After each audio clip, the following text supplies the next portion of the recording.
guys, welcome back to my channel. I am Deneen and this is Design by Deneen.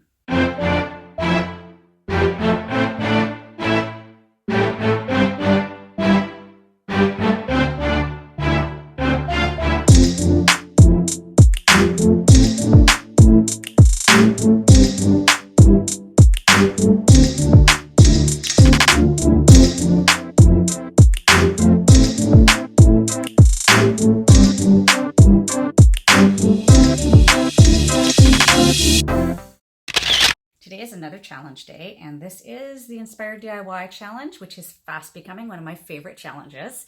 It's hosted by my friend Elena over at Elena Jenkins DIY, and her co-host for this month is FaithChick777.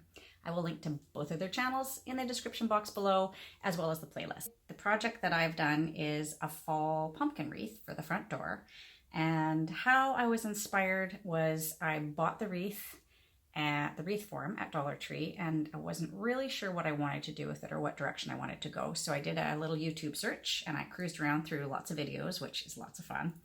And the one that I found that sort of sent me in the direction that I wanted to go was from Valerie's Glamorous Castle DIYs. I'm linking to her channel below and also to the specific video for her pumpkin wreath tutorial. Hers is not the, mine's not the same as hers. I didn't dupe hers or copy it. I used it as a jumping off point for where I wanted to go. So go check out hers and you'll see kind of how I got to where I was going. So without further ado, let's get to the creating.